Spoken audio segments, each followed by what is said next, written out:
Días, ¿cómo están? Yo soy Salomón del equipo 1 y hoy les voy a hablar de los principales órganos que estructuran del Estado mexicano, también incluyendo a nivel federal también, incluyendo también al poder legislativo, judicial y ejecutivo. Al igual que algunos organismos autónomos, vamos a iniciar hablando del poder ejecutivo. ¿Quién lo conforma? El presidente, que mediante cada 6 años es electo por unas elecciones directas, todos eso ya sabemos.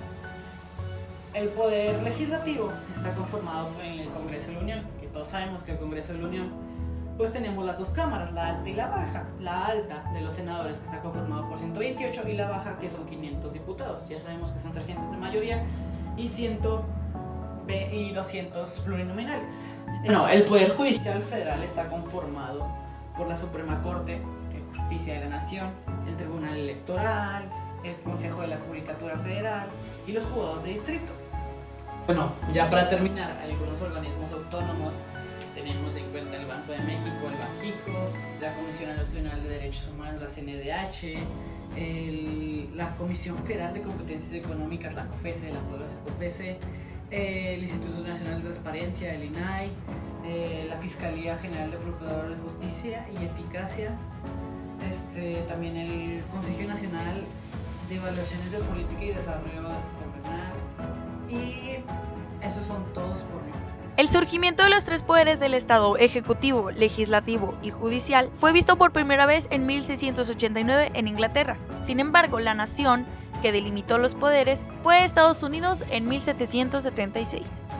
Viendo desde una jerarquización, la división de poderes se creó precisamente para que no existiera un poder encima de otro, es decir, que todo el poder no se centrara en una sola persona. Así evitar el uso desmedido de poder, la tiranía y dictadores al mando. Vamos con la cabeza del Estado, que es el poder ejecutivo. Este es el encargado de planificar y ejecutar las leyes y proyectos de un país.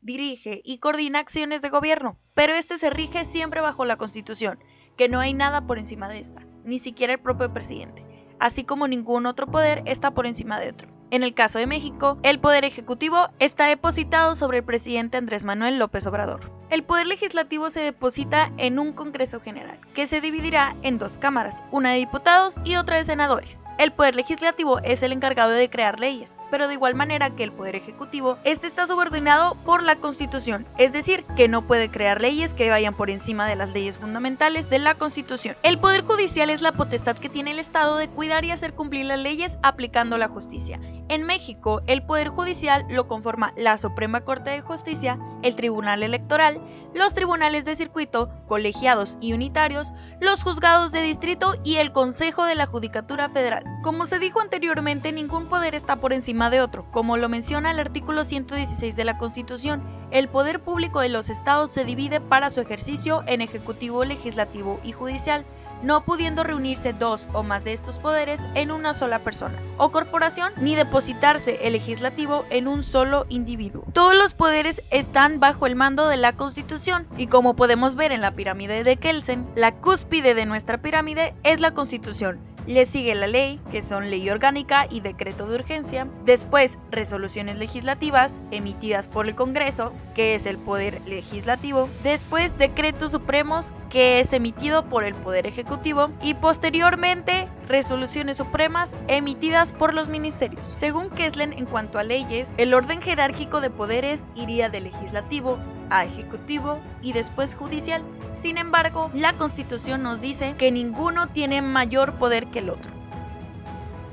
El elemento que envuelve la cuestión de un Estado es su configuración de una forma de limitación del propio poder político, envolviéndose con mayor garantía al respecto de la protección de los individuos, mediante su herramienta general de acción en la ley.